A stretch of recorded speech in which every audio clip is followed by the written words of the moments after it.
All right, how about this? This video is an interesting one. It's a metaphor. It's a metaphor for the annoying job seeking process that we put ourselves through. Imagine it's a Friday evening. You and a bunch of your friends are home and you all want to step out for some drinks or to go clubbing, and you decide that you all should go out to this particular club. And then you find out that 7 million other people also decided to do the exact same thing that evening. So now you have to wait in this snaking long line for God knows how long before you get in. And since it was your idea, your friends are now pointedly staring at you and blaming you for making a bad decision. They are 100% losing their patience. Surely there must be a better way to go about it, right? If you decide to wait, that's the equivalent of applying on a job portal or on LinkedIn by uploading your resume and waiting endlessly for months, for 1 month, 2 months, 3 months, and you don't hear back from the employer. That's what it's like. Of course, in both jobs and clubs, there's not just one way to go about it, there's many ways. Maybe the person who runs this place is a family member or a friend of yours.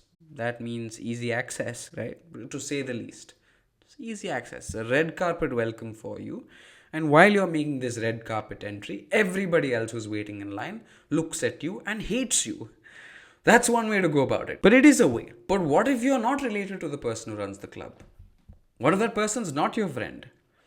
Are you at a disadvantage? 100%. 100%. Are you screwed? Maybe not. Okay, it's not that bad. Maybe you have a friend who got in before you, who came earlier that evening and waited in a line already, got in. And that person has access to the guest list somehow. So you can just make one phone call and say, hey, just cleverly, subtly put my name on the guest list. That's another way to do it. Or maybe the bouncer is your friend and you just speak to the bouncer and say, dude, get me in. Get me in. रुको जरा सबर करो. That's the equivalent of having a friend who can give you a referral at the company of your choice. Or perhaps you know the DJ because you're somebody who goes out clubbing a lot. You meet a lot of DJs, you meet a lot of cool people. And maybe you know the DJ who's playing this evening. So you can just dial up the DJ and say, hey, get me on the guest list.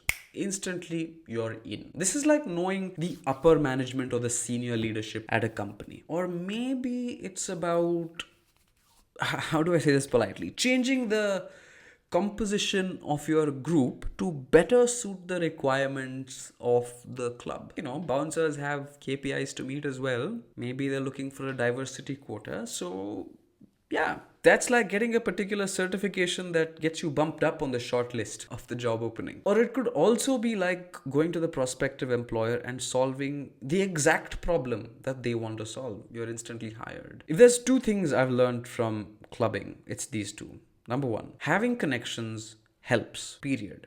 There's no replacement for it. Number two, it's not that hard to make new connections. True story, I had a friend of mine who was studying in the Netherlands.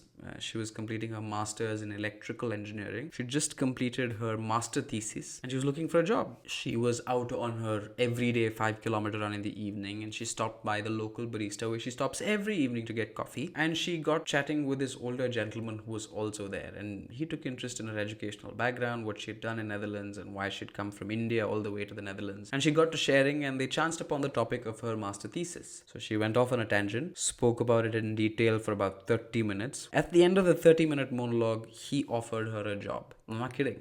He offered her a job. It turns out that this particular gentleman led the hardware engineering business at a famous semiconductor manufacturing company, which is exactly the job my friend was looking for. She got that job and she's working there. It's almost going to be a year now. Stuff like this does happen. What was a chat at a quaint little cafe in Amsterdam turned out to be an unofficial job interview. Things like this do happen. Unlikely friendships can get you into clubs, and you do meet many helpful people who may one day help you out in your career. See, if you still want to wait in the queue, it's up to you. That's totally fine. But just do yourself the favor of optimizing your odds of getting in, because everybody else around you is doing exactly that. You don't want to be the one left out. And since we are now at the end of this video, are there any actual tips to getting a backdoor entry, to find a backdoor at a corporate? I would say these are 3 tips, but these are openly known. Everybody knows it. It's not so much of a tip also, but it's just a smart thing to do. The first thing is to understand that LinkedIn is your friend, that you can reach out to the hiring manager directly and you can ask them what you can do to optimize your submission so that it can make hiring easier for them. Number two, you can reach out to existing employees of that company on LinkedIn. Not ask for a referral, but just understand the existing context, the insider context about this company that's not available in the open domain. And number three, find out exactly what your hiring manager is looking for by having a chat. Find out exactly what they want and make that a part of your CV, cover letter, or your interview pitch to increase your odds of getting recruited. If you do find value in anything I've said so far, if you found any of it interesting, do consider subscribing to this channel and hitting like on this video. Hit like on this video, really, because it's free for you, but it really does help out this small channel. That said, if you're somebody who has wondered in the past how elite performers overcome self-doubt and imposter syndrome, how the likes of Beyonce, Eminem overcome stage fear, that's a video I've already made. I'm going to link it conveniently at the end of this video so that you can check it out. Do check it out.